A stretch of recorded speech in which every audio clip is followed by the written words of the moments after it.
The Archean era was quite chaotic. There was a lot going on. It had rained for almost 2 million years. There were 18 quintillion liters of water on the ocean, not a continent in sight. Things are about to change.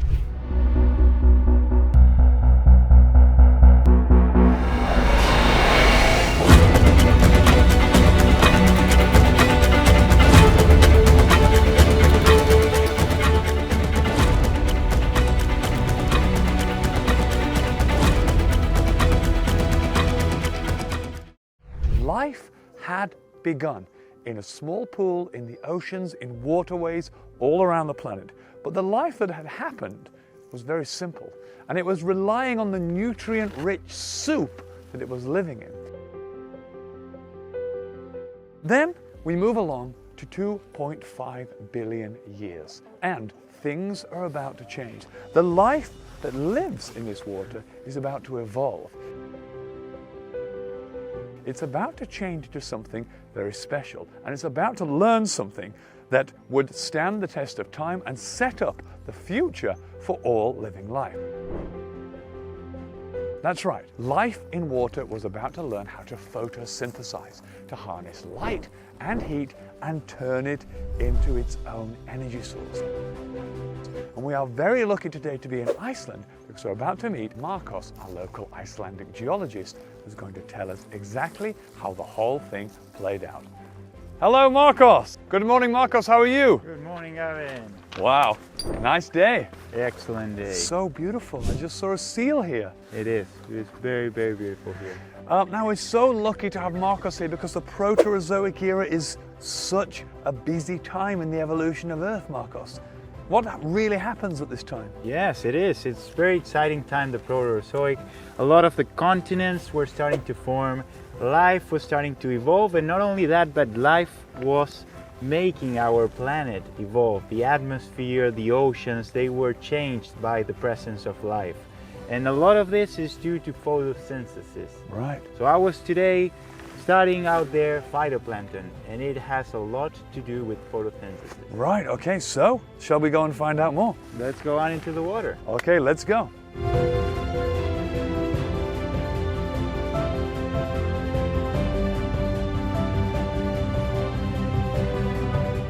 Wow, Marcos, this is amazing. We're on the water here in Iceland, and we're here for a particular reason because the world changes. 2.5 billion years ago, we're in the Proterozoic era. Now, we know that life is starting to get complex, but let's go back to the geology. The world as we know it changed. It was covered in oceans, and suddenly continents appeared. How did that happen? Yes, exactly. The reason why continents forms is actually due to plate tectonics, and we're going to talk about plate tectonics in a little bit. But plate tectonics started somewhere nearby 4 billion years ago, and it changed the planet as we know of. The main thing that it did is that it created a lot of what we know now as the continents, these floating masses of crust that are just always there. They're moving around the planet, of course. They are not in a specific place and stagnant. They are moving around, but they were created through time. Now, it's a very big question because you've got this solidified Earth, there's a crust, it rains for 2 million years, there's 18 quintillion liters of water pour down, rain down on the Earth, and suddenly some rock decides to float and some rock stays at the bottom of the ocean. You've got oceanic crust and continental crust. What determines which one rises and which one doesn't? Earth has a lot of different elements, and these elements nucleate and they form together different minerals. Right. So not all minerals are the same, and not all minerals weigh the same. So the basic characteristics that made some minerals to stay afloat and some to sink down is the density. So the density of the minerals is very important, and the continents are mostly made out of granite. Granite is a rock that has a lot of lighter elements. Lighter than they keep themselves buoyant. So we have this granite floating to the surface, becoming continental crust, not just granite, but many different components, and specifically heavier rocks sinking to the bottom. Exactly. Now in the waterway and in the oceans, we have this simple life. We have these organisms that are starting to feed and live off the nutrients, the great soup, as you called it, in the water. But they've evolved. They started to learn how to harness the sun's power. We call this photosynthesis. What is photosynthesis?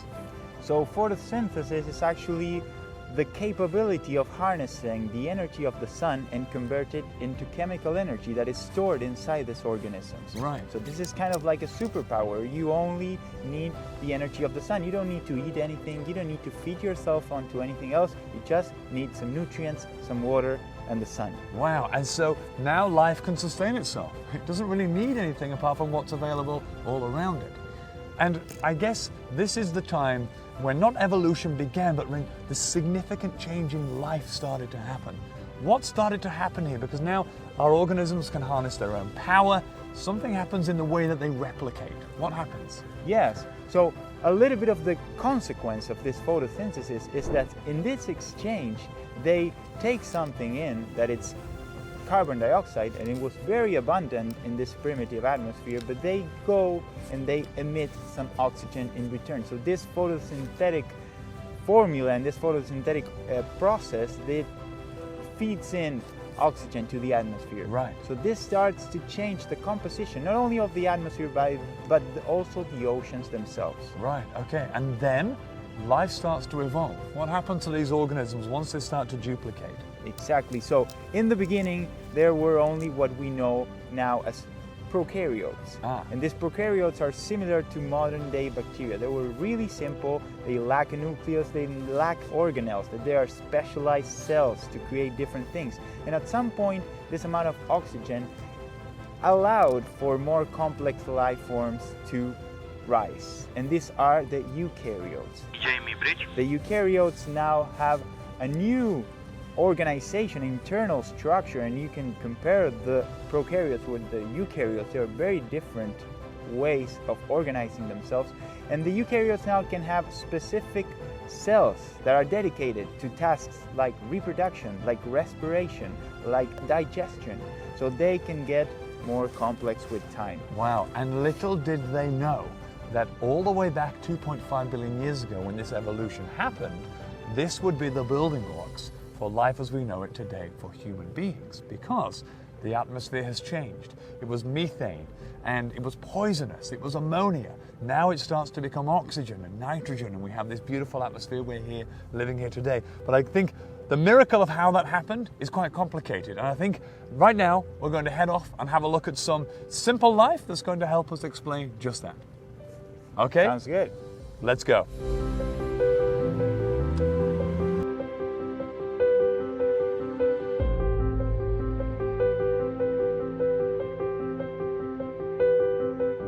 So we've arrived at the perfect spot to find some of these organisms. What are we about to see? Yeah, so the oceans are actually full of these tiny little organisms that are called phytoplankton. Right. And I was about to deploy a small net that will allow us to observe this phytoplankton a little bit better. Of course, they're really, really tiny. We need to take them to the microscopes, but this is what we were about to do. Wow, okay, and this is, in the same family as this very simple life 2.5 billion years ago. Yeah, so the cyanobacteria are these photosynthetic organisms as well, and they are inside the family of what we denominate today as phytoplankton. They are only one type, and they are one type that lives in specific places, but it is actually one of them. Okay, let's go then.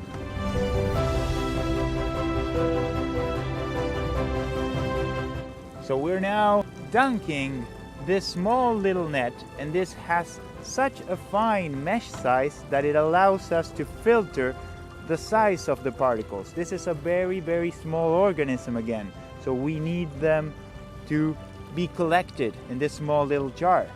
So after we are sure that it's sinking under, we are letting it go behind us, and slowly but surely it will trail and follow us along the way. Wow, looks brilliant. It's almost like fishing. It's almost like fishing.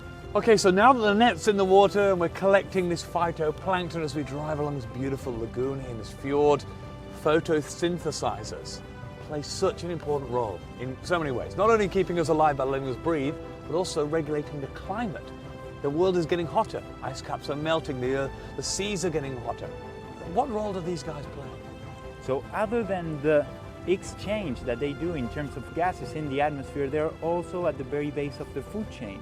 So that means that anything in the oceans is feeding on phytoplankton at some level, maybe directly, maybe indirectly, but being at the base of the food chain, they feed the zooplankton and things like krill, for example. That krill feeds seals and fishes and whales. Anything relies and everything relies on these tiny little creatures. Oh my goodness, what an important role to play. Now my last question before we move on to our next era is this: how do you know that this happened all the way back 3.5 billion years ago? There was this great oxygenation event which changed the atmosphere.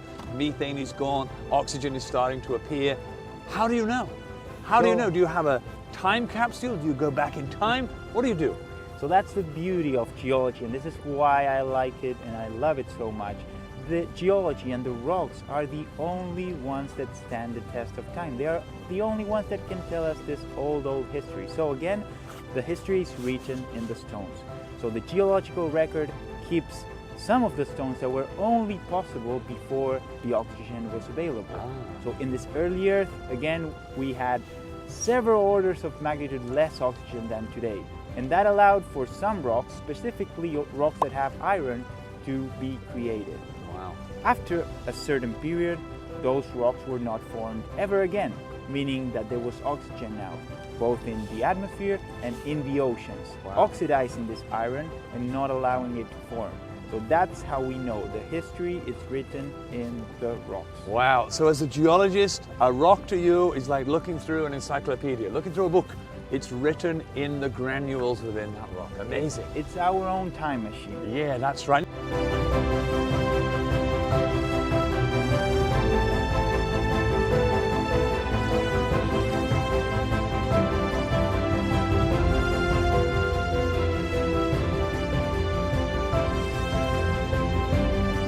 So these organisms, how are they linked to us as human beings? I mean, we're going back 3.5 billion years. These children who are watching at home today, like, what role do they play in terms of, I mean, they're alive, we're alive, how are we linked? So it is incredibly exciting to think that this organism, this eukaryotes that at some point appeared in our planet due to this oxygenation event, they are linked to us. They are our ancestors somehow. And the reason why is that life forms started to reproduce, so they started to mix their genetic material, and this genetic material started to change through time progressively, bit by bit, making life forms differentiate them from themselves. I see. So from these common ancestors, we are all here. Us, dogs, cats, whales, we all come from the very beginning of this life. Wow, so these are really our great-great-great-great-grandfathers. Exactly right. How exciting. Now this week, we want you to choose one of the rocks below, and we want you to go and find this rock. And when you do, just like our geologist Marcos here, we want you to have a look inside. Chisel it open, take a look inside at the granules, and see what you can see inside that gives you clues about how the world looked in the past, and maybe how it will look in the future. Marcos, it's been amazing. It's been amazing. See you next week.